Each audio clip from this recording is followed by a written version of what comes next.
바닷가 파도 조형물 앞에서 발견된 변사체. 발견 당시 외상이 없었고요. 그 흔한 지문 하나, 발자국 흔적조차 없었습니다. 우리 수사팀은 자연스럽게 이 사건을 완벽한 자연사라고 종결 지으려 했죠. 범인이 남겨둔 흉기를 찾기 전까진 말이죠. 범인은 흔적을 지우고 도망친 게 아니었어요. 오히려 아주 확실한 증거인 흉기를 피해자에게 남기고 갔죠. 아주 은밀하고도 깊숙한 곳인 변사체의 몸에 남아 있습니다.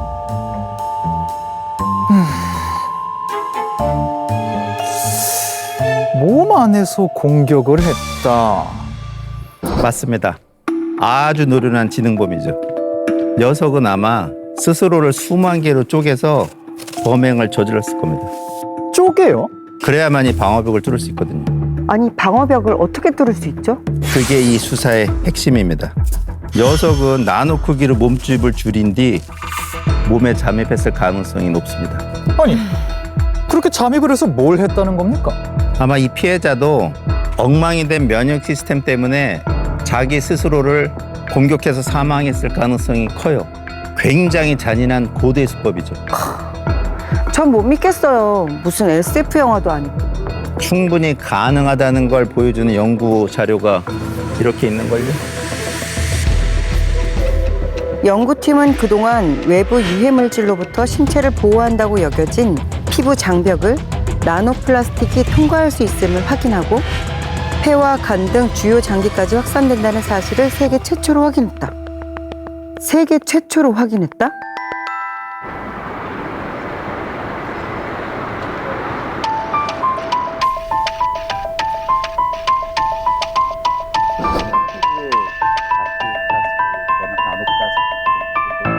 일반적으로 생각할 때 피부는 완벽한 그 장벽이라고, 특히 이제 나노 사이즈, 저희는 이제 50나노미터, 20나노미터 사이즈 플라스틱을 실험했었는데, 이런 플라스틱이 장기적으로 노출됐을 때는 결국 피부를 뚫고 혈액을 타고 전신으로 퍼져나갈 수 있다.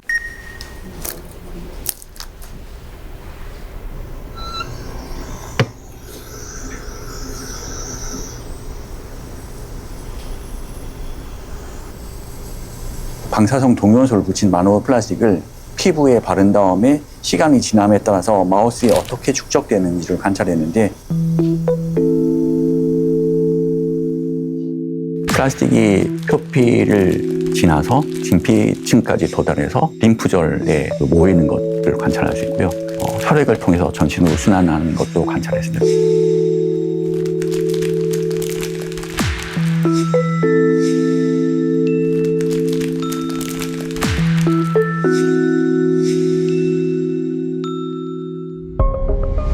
그래서 그 플라스틱이 피부를 통과한다는 것은 이게 사실은 이제 모공을 통과해서 지나가는 건데요. 그러니까 사람의 모공의 사이즈가 100마이크로미터 정도 했을 때 한 2000분의 1 정도. 50나노미터를 계속 이제 피부에 발랐을 때 모공을 통해서 진피층까지 가고 혈액을 통해서 전신으로 갈 수 있다는 것을 보인 것이고요. 그러면 나노플라스틱이 침투할 때 1차 방어벽이던 피부는 괜찮나요? 아까 보시면 육안으로는 이상이 전혀 없어 보이죠? 네. 일단 보기에는 별 이상은 없어 보이거든요. 정말 그럴까요? 일단은 피부의 장벽을 이루는 단백질 성분이 감소했고요.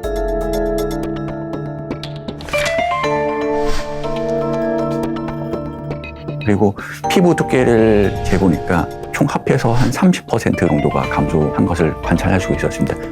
우리가 나이가 들면은 노화 과정에서 피부 두께가 감소하기도 하는데, 플라스틱의 노출에 의해서 피부 두께가 30% 정도 감소했다는 것은 피부를 노화를 가속화시키는 것들을 입증하는 결과가 됐고요.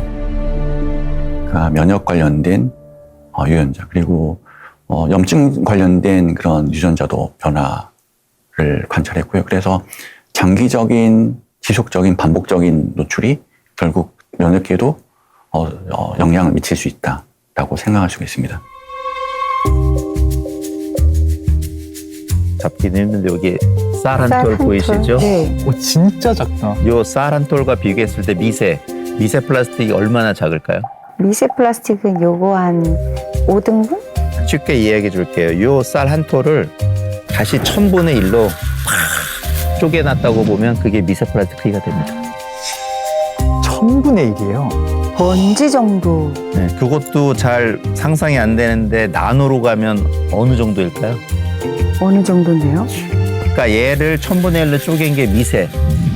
다시 1000분의 1로 쪼개야지 한 조각이 나노가 되는 거예요.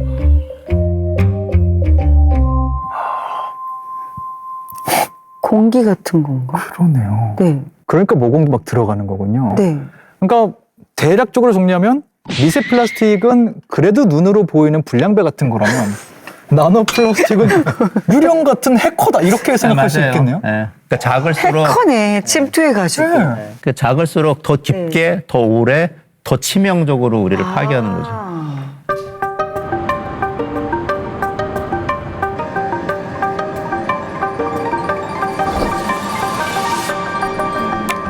처음에 저희가 이제 보고 싶었던 거는 그 생체 내에 있는 여러 장기들 중에 어디에 미세 플라스틱이 제일 많이 축적이 되는지 그걸 먼저 보고 싶었어요.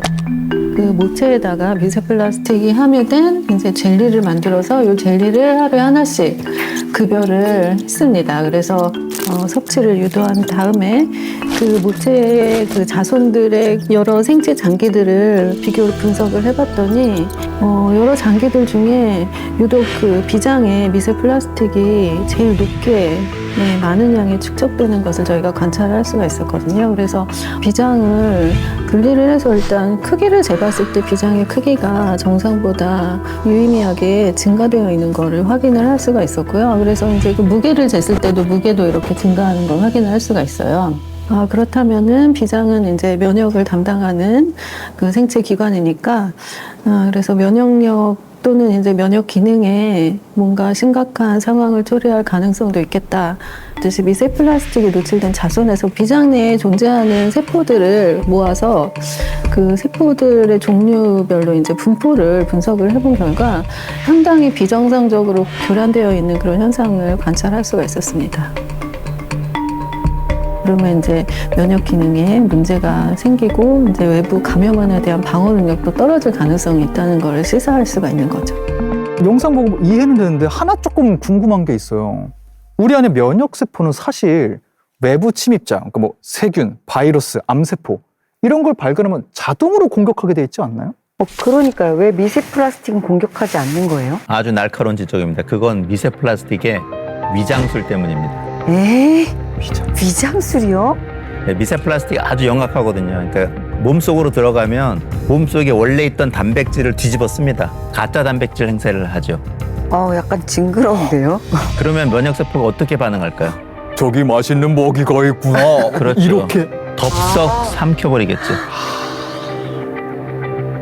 천재인데요? 그게 천재네요, 진짜. 네. 그리고 면역세포를 셔틀을 삼아서 온몸을 돌아다니는 거죠. 그러면 계속 맴돌면서 독성을 뿜어내는 거죠.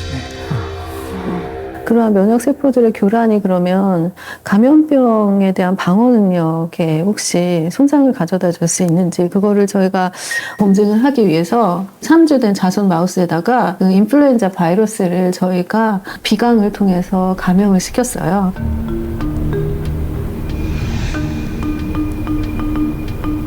대표적인 증상이 뭐냐면은 몸무게가 떨어집니다.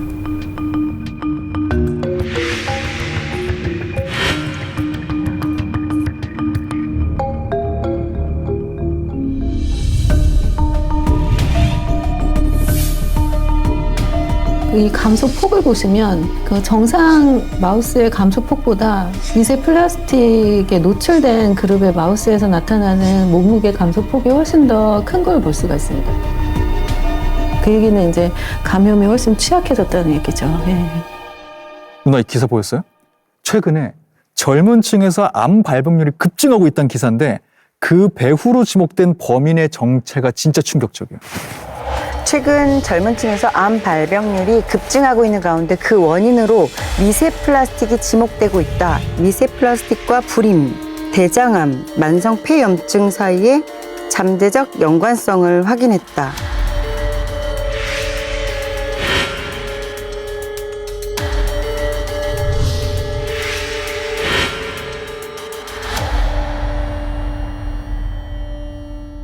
그러니까 결국엔 미세 플라스틱 때문에 생긴 염증들이 DNA를 망가뜨려 돌연변이 세포인 암세포를 키운 거예요.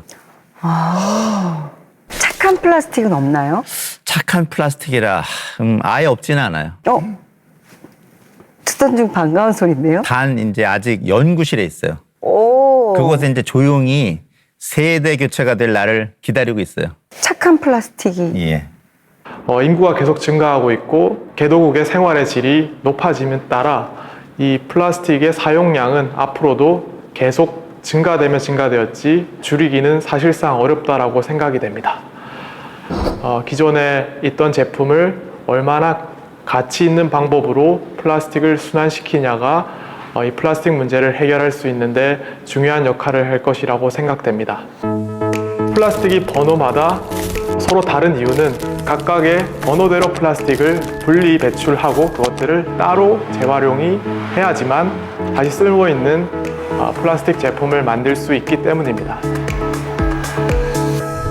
콜로라도 주립대학교 연구진은 서로 다른 플라스틱을 좀 중재해서 같이 섞여 있을 수 있게 만들어내는 분자를 만들어냈고 플라스틱의 서로 다른 종류를 화학적으로 융합할 수 있도록 서로 중재함으로써 다른 종류의 플라스틱들이 혼합되게 할 수 있고 재활용하는 데 기여를 할 수 있다고 생각합니다.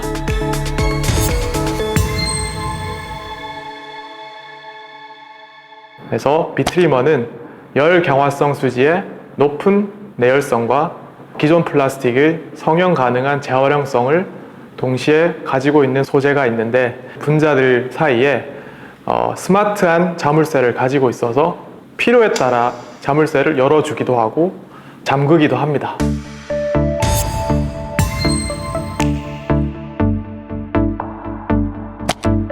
자가치유 플라스틱은 스스로 자신을 치유해서 오래 쓸 수 있는 제품을 만드는 데 필요한 소재라고 할 수가 있겠습니다. 이렇게 됐을 적에 제품의 수명을 늘릴 수가 있기 때문에 자원을 절약하는 데 큰 도움이 될 것이라고 생각합니다. 휴. 착한 플라스틱 기술을 보니까 이제야 숨이 좀 쉬어지네요. 저도 생명의 위협받다가 그래도 돌파구를 딱 보니까 통쾌한 기분까지 좀 들더라고요. 그러니까 통쾌하고 한편으로는 안심이 되기도 하지만 이제부터가 진짜 시작이에요. 왜냐하면 기술이 개발된 것하고 네. 그게 우리 일상생활에 녹아드는 건 완전 별개 문제거든요. 아니, 뭔지 알 것 같아요.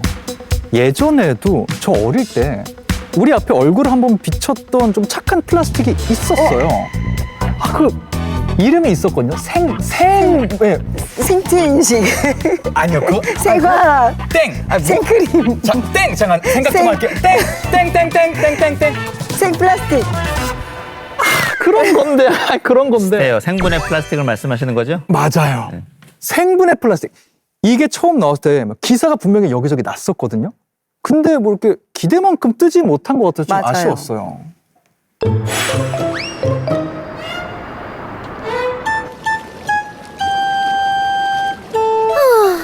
다들 오늘 하루 어땠어?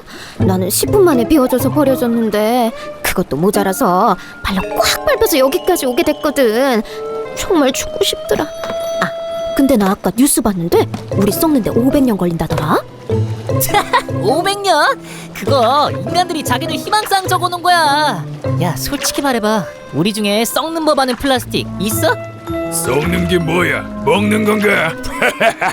100년 전이나 지금이나 변한 게 없어. 보톡스 맞는 인간들이 나보고 부럽다잖아. 어머, 쟤는 100년이 지나도 주름 하나 없네 하면서. 난 아까 어떤 꼬맹이가 나를 뻥 쳤는데 몸이 박살났거든? 근데도 이렇게 멀쩡하잖아. 난 결코 죽지 않아. 다만 쪼개질 뿐이지. 난 바람 타고 파도 타고 세계 일주하다가 엊그제 한국에 도착했어. 가벼우니까 여기저기 갈 데가 많더라고. 부럽다. 난 평생을 집순이로 살았거든. 그래도 내가 이 정도나 되니까 애들이 나를 물고 뜯어도 버티지. 나랑 놀던 꼬맹이는 벌써 허리가 굽었다던데. 아직도 쭈렁쭈렁한 내 눈망울을 좀 봐. 어이 7번, 넌 몸이 하얘서 그런지 유난히 귀티가 난다. 귀티는 무슨? 다 부질없다 부질없어. 아무리 깨끗하게 씻고 몸단장을 해도 난 태생부터가 이것저것 섞인 잡종이다 보니까 선별장 형님들이 나만 보면 한숨을 푹 쉬면서 옆으로 빼버려. 그러면 어디 행인 줄 알아? 바로 소각장 행이라고. 나 오늘 거기서 겨우 탈출해 온 거야. 예, 우리 마음대로 죽지도 못하는데 오늘 밤에 노래방이나 갈까? 500세의 저 세상에서 날 데리러 오거든. 아직 분해가 안 돼서 못 간다고 전해라. 그래, 어차피 안 썩는 거 즐겁게 버텨보자 얘들아. 그리고 500년 뒤에 이 목욕탕에서 다시 정모하는 거다. 콜! 썩는 놈이 배신이다! 와!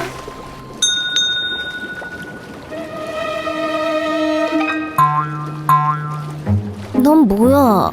너도 페트냐? 아, 안녕하세요. 전 PLA라고 합니다. 근데 아까부터 옥수수 냄새가 솔솔 나는데 누가 옥수수 배달시켰어? 아마 저한테서 나는 냄새일 겁니다. 제가 옥수수 전분으로 만들어졌거든요. 옥수수? 너 그래서 어디 500년 버티겠냐? 근데 여긴 왜 온 거야? 아, 그게 분해되기 전에 마지막 목욕을 하러 왔어요. 저는 오늘 이후로 6개월 안에 사라질 운명이거든요. 쟤 좀 봐라. 옥수수 좀 섞였다고 우리랑 다른 척하네. 아이고, 형님들 자리 좀 비켜봐요. 저 빨리 씻고 가봐야 하니까요. 너 대체 정체가 뭔데? 마지막 저 친구가 그럼 착한 플라스틱이군요. 네. 그러니까 생분해 플라스틱 하면 사실 2001년에 처음 세상에 등장할 때만 해도 보통 이제 사람들은 세상이 뒤집힐 거라며 떠들썩하곤 했거든요. 맞아요. 근데 정말 어느 순간 조용히 사라져 버렸어요. 그게 결국은 이상과 현실사의 간극 때문입니다. 인프라는 없지, 가격은 비싸지, 게다가 썩기는 썩는데 조건 까다롭지. 솔직히 소비자들이 볼 때 매력적이지 않은 거죠. 그러면 거의 25년 만에 다시 등장한 거네요. 홍코너 이름 영구 플라스틱. 나이는 160세. 1860년대 강공 소재로 화려하게 데뷔했습니다. 2차 세계대전 이후 전 세계를 정복. 불멸의 소재로 칭송받으며 100년 넘게 챔피언의 자리를 지키고 있습니다. 이에 도전하는 청코너 이름 생분해 플라스틱. 나이 26세. 2000년대 초반 나 옥수수에서 왔어 라며 화려하게 데뷔했지만 혹평 속에 금방 잊혀졌는데요. 그러다 최근 플라스틱 쓰레기 대란 속에서 재데뷔에 성공했습니다. 와, 영원한 권력을 꿈꾸는 챔피언이냐 아니면 지구의 미래를 짊어진 중고 신인이냐, 소비자들은 과연 누구의 손을 들어줄까요?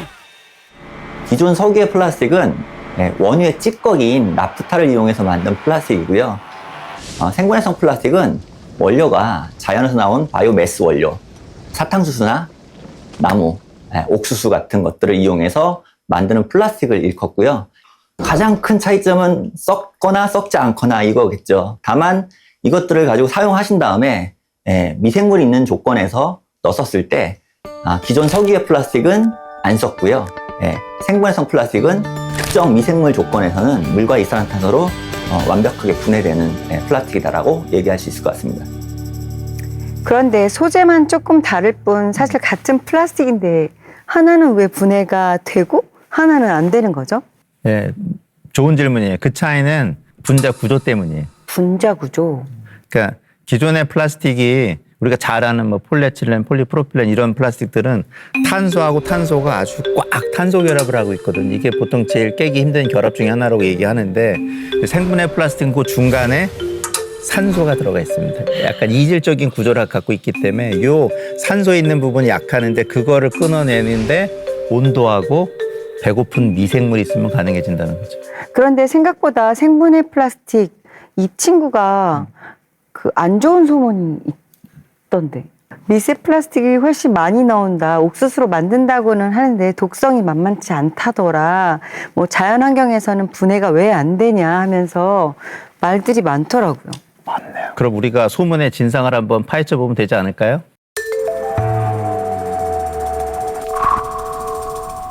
근데 우리 이런 오해들이 어디서부터 왔다고 생각하세요? 그거는 일반 플라스틱의 미세 플라스틱과 생분해성 플라스틱의 미세 플라스틱을 동일시해서 생긴 결과라고 생각을 하고 있고요. 실제 퇴비화 과정을 모사하는 실험이라고 보시면 됩니다. 퇴비가 되기 위해서는 왕겨나 깻묵이나 다른 유기성 폐기물을 같이 집어넣고요.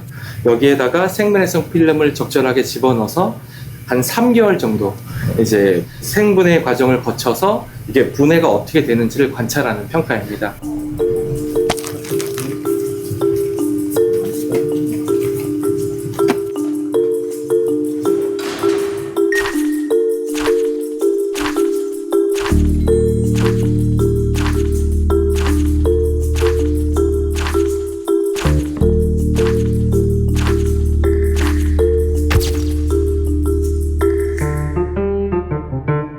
어느 정도 분해된 어떤 필름에 대해서 표면을 한번 확인해 보도록 하겠습니다. 보시는 바와 같이 굴곡이 훨씬 더 심해졌고 표면에 그 미생물이 달라붙어서 미생물 군집이 형성돼서 생분해성 플라스틱을 갉아먹는 것을 확인할 수가 있습니다. 이게 충치 먹은 것 같은 느낌도 들고 굉장히 거뭇거뭇한 느낌도 드는 게 이게 미생물들이 그만큼 많이 이제 필름 표면에 붙었다라고 얘기 드릴 수 있고 이렇게 요철처럼 많이 식각이 되어 있다라고 보실 수가 있습니다. 그래서 이 상태는 손으로 누르기만 하면 필름이 이렇게 짜가닥짜가닥 쪼개질 정도만큼 굉장히 부스러지는 듯한 느낌이 들 정도의 네, 맞습니다. 생분해성 플라스틱도 분해 과정에서는 일시적으로 미세 입자를 만들 수 있습니다. 그러나 일반 플라스틱과 달리 적절한 조건에서는 미생물에 의해 계속 분해되어 최종적으로 물과 이산화탄소, 바이오매스로 전환됩니다. 생분해 플라스틱, 알고 보니 미세 플라스틱 제조기였다는 소문은 반은 맞고 반은 틀린 소문이었네요. 그러네요. 조건이 맞으면 분해가 되지만 조건이 안 맞으면 쪼개지기만 하니까요. 그러니까요. 그러니까 이건 생분해 플라스틱 자체의 결함이라기보다는 이제 처리 시스템이 없어 생긴 슬픈 오해인 거죠.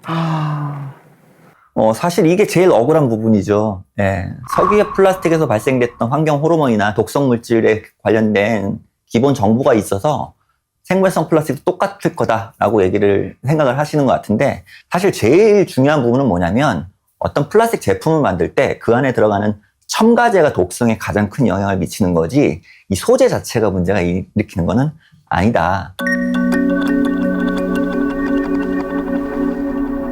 네, 이번 실험은 그 생분해성 플라스틱이 분해가 되면 우리가 알 수 없는 미제 화학 물질로 변하게 됩니다. 그래서 그 물질들에 의해서 그 어떠한 독성이 있는지 여부를 확인하는 시험입니다. 이 시료는 제가 공시료고 이 시료는 그 비분해성 플라스틱이 들어가 있는 시료고요. 이 시료는 생분해성 플라스틱이 분해된 시료라고 볼 수가 있고요. 비교를 했었을 때 어떤 게 더 우월한지 한번 비교해보는 것도 좋은 포인트인 것 같습니다. 현재 생분해성 플라스틱의 환경 영향에 대한 연구는 계속 진행되고 있습니다. 그러나 현재까지는 생분해성 플라스틱의 최종 분해 산물 자체가 일반 플라스틱보다 더 강한 독성을 가진다고 볼 만한 명확한 과학적 근거는 확인되지 않았습니다.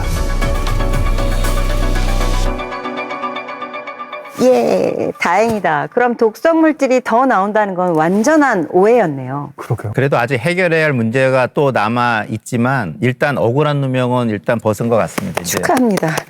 이 생분해 플라스틱이 제 실력을 발휘할 수 있게 맞아요. 제대로 된 환경을 만들어주는 게 중요하겠죠. 맞아요. 그렇다고 생분해 플라스틱을 많이 쓰세요라고 하지는 않겠습니다. 단 플라스틱을 어쩔 수 없이 써야 한다면 그 대안 중에 하나가 생분해 플라스틱이 될 수 있다라고 이야기하고 싶어요. 저도 너무 동의하는데 저 앞에 높은 벽 보이세요? 저기 있는 거 되게 높은 거. 안 보이는데요? 저 안 보여요? 네, 안 보이는데요? 무슨 벽이 보인다는 거예요? 저만 보여요? 소비자를 가로막고 있는 가격의 벽 이만큼 있는 거 지금 안 보이세요?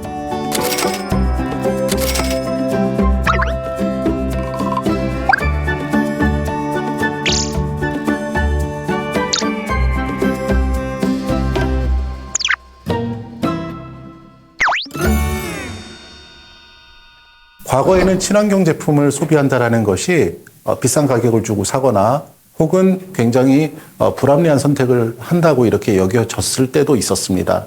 하지만 최근 들어서는 많이 달라지고 있습니다. 네, 한국소비자원의 설문조사 결과를 보면 친환경 제품을 구매할 의향이 있느냐는 질문에 86.7%가 구매할 의향이 있다라고 답했습니다. 10명 중에서 8에서 9명 정도는 친환경 제품을 구매할 의사가 있다라고 답한 셈입니다.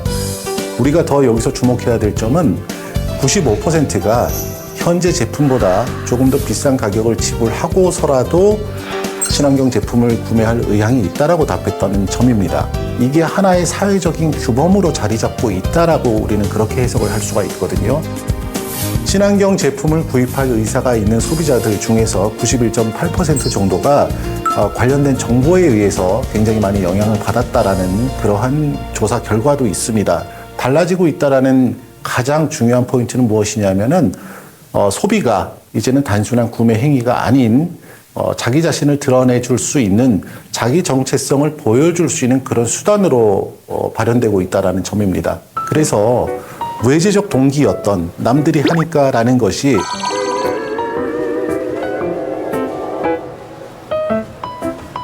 친환경 제품을 구매하는 나의 소비가 나의 정체성을 드러내는 거야 라는 내재적 동기로 변환되어야만 지속 가능성이 유지된다. 이렇게 볼 수가 있겠습니다. 생분해 플라스틱 응원합니다. 근데 제가 알기로 문제는 그 다음인 것 같아요. 그 다음이 없는 걸로 알고 있거든요. 그러니까 일반 플라스틱이랑 섞이면은 재활용도 안 되고요. 분해 시설도 없고. 그래서 필요한 게 바로 매운맛 처방이에요.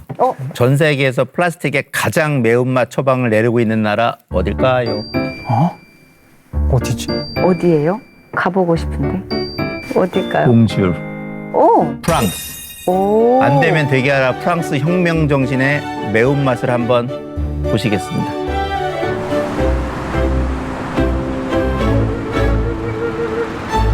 La loi AGEC, c'est anti-gaspillage pour une économie circulaire. Lorsqu'il est sorti du débat du Sénat, il en avait 103 et le texte définitif a plus de 130 articles. Donc vous voyez le Parlement français, un des débats forts pendant l'examen de ce texte, pour dire à horizon 2040, il n'y aura plus de plastique à usage unique en France. Ça veut dire qu'il faut que dans l'innovation et dans l'approche même du plastique, on doit avoir une démarche environnementale forte. Ce n'était pas fait pour embêter ni le monde industriel ni le monde économique, mais il fallait que chacun fasse sa part et que celui qui décide d'en vivre, il n'y a pas de jugement de valeur. Et il y avait aussi cette volonté d'affirmer dans un texte de loi fort le concept de pollueur-payeur, c'est-à-dire celui qui pollue la planète doit payer pour le déchet qu'il produit. Et donc, à travers cela, le sujet de la responsabilité élargie des producteurs a été abordé, consolidé à travers un certain nombre de mesures que le législateur français a mis en place grâce à ce texte de loi. Qu'il y avait un certain nombre de sujets qui ont suscité, d'ailleurs je dirais peut-être pas mécontentement, mais interrogation, peut-être un peu d'inquiétude pour un certain nombre d'acteurs, en se disant est-ce que là on va pas un peu loin ?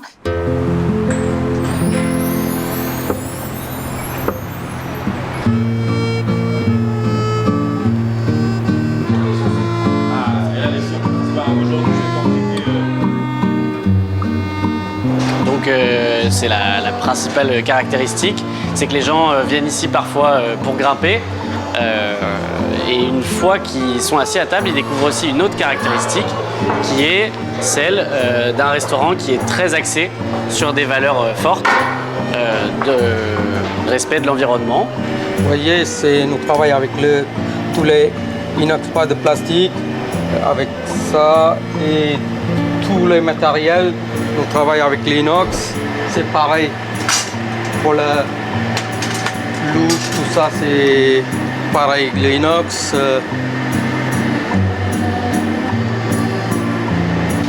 Mais en place avec le inox, boîte d'inox. Voilà.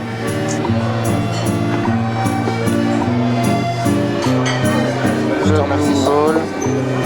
Et le cordon bleu. Bonne... Bien sûr, je vous apporte ça.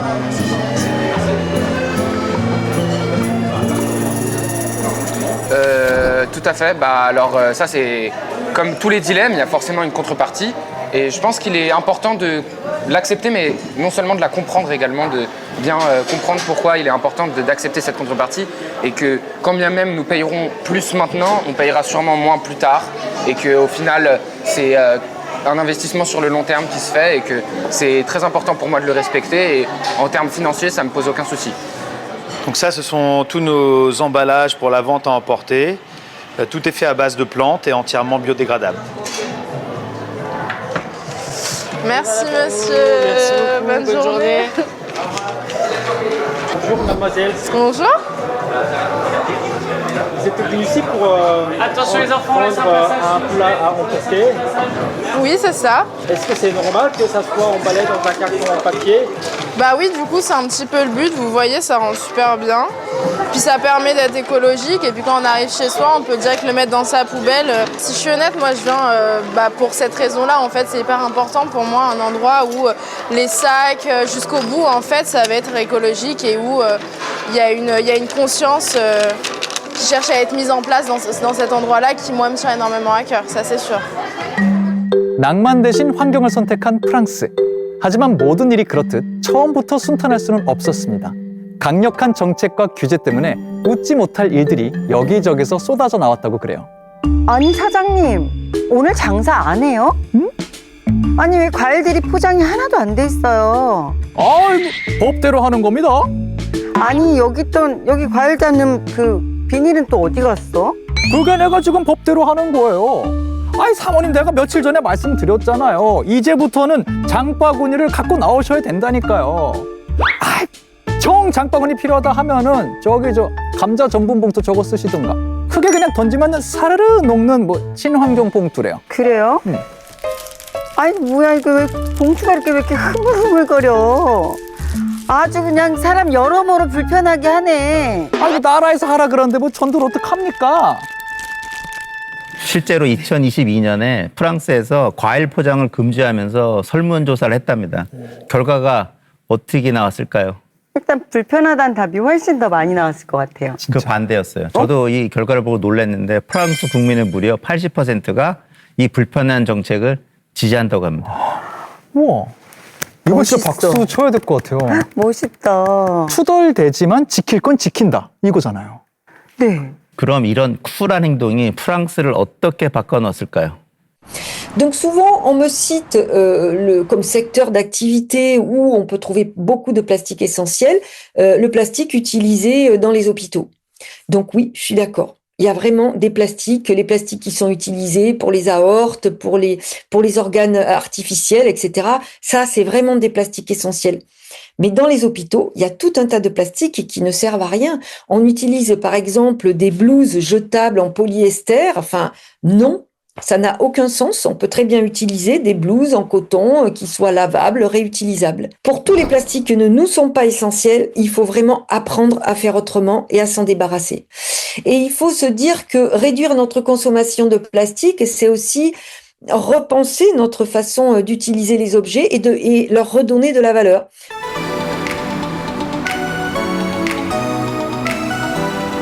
Les Glaneuses est une boutique de cosmétiques et d'alimentaire où tu peux te fournir en zéro déchet.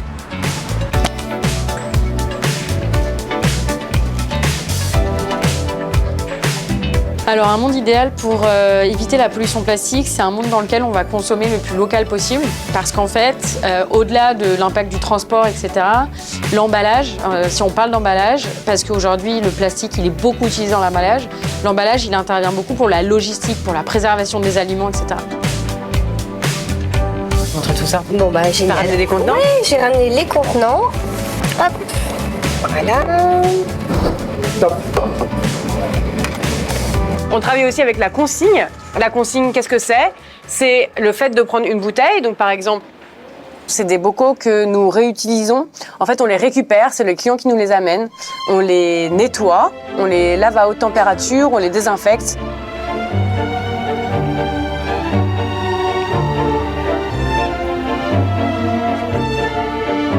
On a après un système de distribution des produits qu'on appelle en silo, ce qui permet en fait aux personnes de venir se servir directement.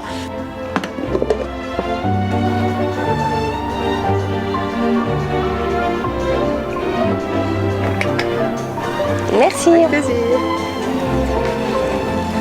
Et voilà. Vous avez trouvé tout ce qu'il fallait? Ouais, parfait. Hop. C'est pour la planète et puis pour notre santé aussi, il ne faut pas l'oublier, pour celle de nos enfants, de tout le foyer. Et puis comme ça, on est vraiment sur une démarche d'environnement et de durabilité. Oui. Le logo qu'on voit ici, qui est le logo Ici je choisis l'eau de Paris, c'est un logo que vous allez voir sur les vitrines de plus de 1000 commerces à Paris. Et ce sticker-là, il veut dire que en tant que passant ou passante, vous pouvez rentrer dans le commerce, vous pouvez donner votre gourde ou votre gobelet et demander l'eau du robinet, ce qui en fait derrière vous évitera d'acheter une bouteille d'eau en plastique à usage unique. Ici je choisis l'eau de Paris, vous avez plus de, ça doit être peut-être maintenant 1500 commerces aujourd'hui qui sont engagés dans la réduction des plastiques à usage unique. Et voilà. Merci. Merci beaucoup. Je t'en prie. Il y a du monde qui vient remplir sa gourde un peu Oui, bien sûr. Ouais. Les gens, dès qu'il va faire bien chaud, là, systématiquement, les gens rentrent, demandent s'ils veulent. 멋있네요. 한편으로는 저렇게 강제로 할 수밖에 없나 하는 생각도 들긴 하는데요. 그럴 수도 있을 것 같은데 개인적으로는 그래도 세상을 바꾸려고 한다면 가끔씩은 저렇게 국가의 화끈한 리더십 필요할 때가 있다고 봅니다. 그건 그래요. 국가가 나가서 아주 웬만하면 줄이시면 어떨까요? 이렇게 권고하는 것보다는 가끔씩 그냥 강력하게 어기면 벌금 딱! 비닐 포장 함부로 한 기업 최대 15,000유로, 한국 돈으로 2,200만 원 벌금 딱! 일회용기 함부로 사용한 개인은 최대 3,000유로 벌금, 우리 돈으로 약 440만 원. 이러니까 기업들도 사실 함께 움직일 수밖에 없는 거 아닐까요? 결국 프랑스가 우리에게 주는 교훈은 이겁니다.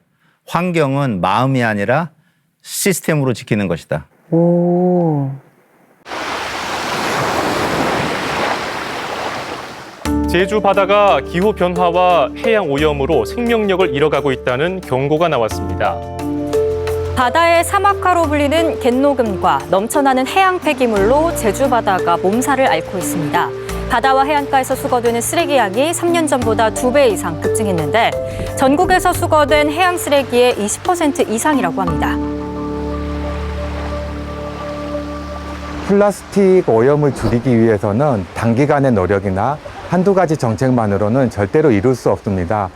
다양한 목표들, 그리고 다양한 정책, 그리고 다양한 구성원들의 협력이 필요한데요. 가장 눈에 띄는 것이 2040 플라스틱 프리 제주입니다. 제주도에서 가능하면 플라스틱의 사용을 줄이고 꼭 필요한 일회용품은 생분해 플라스틱이라는 대체재를 사용해서 조금이나마 이제 환경 오염을 줄이자는 것이고요.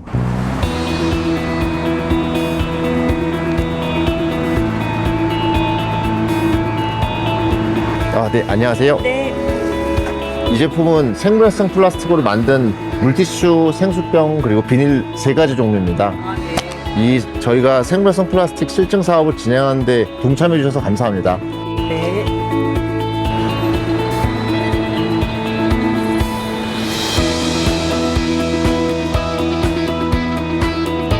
이거는 이제 종이처럼 보이지만 전부 다 PLA로 만든 그런 컵이고요. 내려주는 것도 맞으시죠? 네. 지구 환경이 선순환되는 구조들을 좀 고민을 많이 했었습니다. 그러다 보니까 생분해 컵을 사용하게 됐습니다.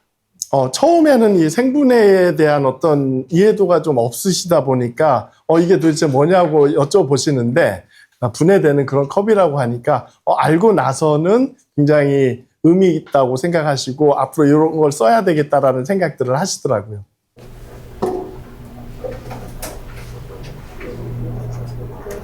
이 생분해 컵에 대해서 저희가 알게 되면서 이거를 수거하고 어찌 보면은 그냥 또 버려야 되는 어떤 악순환에 좀 있더라고요. 근데 이거를 제대로 자연으로 되돌리기 위한 어떤 시스템이 있다고 들었습니다. 그래서 그럼 요거를 활용해서 사용과 퇴비화하는 과정까지 전체를 다 운영을 한번 해보자 하는 생각으로 접근하게 됐습니다.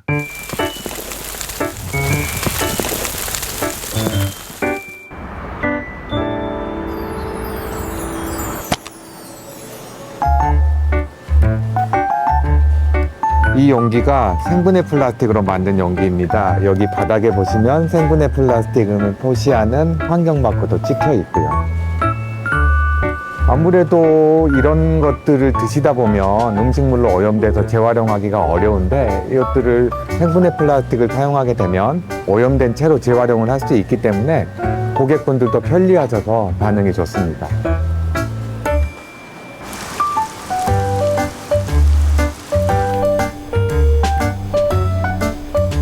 제주도는 클린하우스라는 제주도만의 독특한 분리배출 시스템이 있습니다. 여기에서 일정 시간마다 재활용 자원들을 수거해가지고 재활용을 하게 되었는데요. 그런데 문제는 관광객들이 사용한 일회용품들은 소각되는 경우들이 많았습니다. 이런 고민에서 제주도에서 실증 사업을 통해서 생분해 플라스틱을 사용하고 자원화해보자 이런 아이디어를 내게 된 것입니다. 이곳은 수거된 생분해 플라스틱 쓰레기들과 축산분뇨나 음식물 쓰레기와 같은 유기 폐기물들이 혼합돼서 메탄가스와 같은 바이오가스로 전환되는 곳입니다. 생분해 플라스틱은 혼합되어도 효과적으로 유기적 재활용을 할 수 있는 독특한 소재입니다. 사용하고 난 생분해 플라스틱은 다른 재활용과는 달리 별도의 세척 공정 없이 파쇄해서 적정한 전처리 공정을 거친 다음에 바이오가스와 시설에 투입하게 되면 미생물들이 생분해 플라스틱을 분해하면서 메탄을 발생시키게 됩니다. 이 메탄은 우리가 사용하는 도시가스의 주성분으로서 발전을 한다라든지 아니면 그린 수소를 만드는 데 사용되게 됩니다. 그러기 위해서는 몇 가지 전제 조건이 필요합니다. 사용하시는 분들이 생분해 플라스틱임을 쉽게 인식할 수 있어야 됩니다. 적절히 수거해서 전처리를 할 수 있어야 되고 또 이걸 시설에 투입할 수 있어야 됩니다. 이런 것들이 지금까지는 유기적으로 잘 연결되지 않았기 때문에 어떻게 하면 유기적으로 잘 연결할 수 있을까를 실증을 통해서 찾아내려고 하고 있습니다. 여러분, 지금 제주도에서는 매일같이 신기한 일들이 벌어지고 있어요. 제가 어제 마신 아이스 아메리카노 컵이 감귤을 키우고 있고요. 해녀와 해양생물을 위협하던 바닷속 폐어구들이 쥐도 새도 모르게 사라졌대요. 이제 유채꽃 구경, 한라산 구경 말고 플라스틱 없는 섬 구경하러 오세요. 전염성이 있는데요. 이거예요. 네. 공존의 미학이라고 들어보셨어요? 공존의 미학. 오. 그러니까 지난 100여 년은 그야말로 플라스틱의 전성시대였잖아요. 하지만 이제 우리가 나서서 플라스틱에 예의 바르게 지내고 예의 바르게 떠나는 법을 알려줘야 해요. 그게 제로 플라스틱 정책을 하는 이유고 생분해 플라스틱의 역할이라고 생각합니다. 와, 와닿는다. 그래야 저희도 잘가 플라스틱 웃으면서 쿨하게 보내줄 수 있겠네요. 플라스틱 무조건 미워하지 마세요. 잘 쓰고 잘 보내주면 플라스틱도 더 가치 있는 소재로 활용될 수 있습니다. 그리고 다 같이 동참하는 우리 나라가 됐으면 좋겠다는 생각이 들었습니다.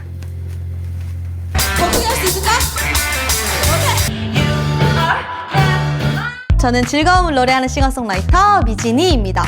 제가 그 물 먹는 하마거든요. 그래서 항상 매일매일 플라스틱 물을 먹어요.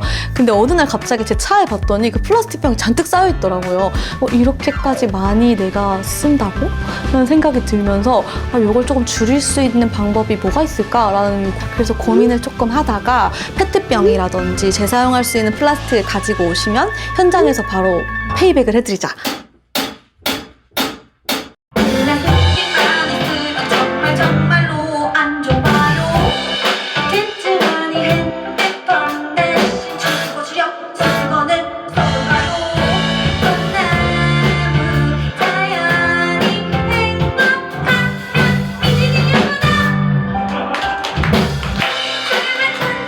이 공연을 통해서 내가 플라스틱을 얼마큼 쓰고 있나, 플라스틱을 어떻게 줄여야 될까, 그리고 환경적인 생각을 어떻게 조금 더 해봐야 될까라는 거를 진지하게 고민하시는 그런 시간이 되셨기를 바라고요. 저도 또 콘서트 끝나고 나서도 계속 지속적으로 환경과 플라스틱에 관심을 많이 가져서 같이 환경을 지켜나가는 그런 미진이가 되도록 하겠습니다.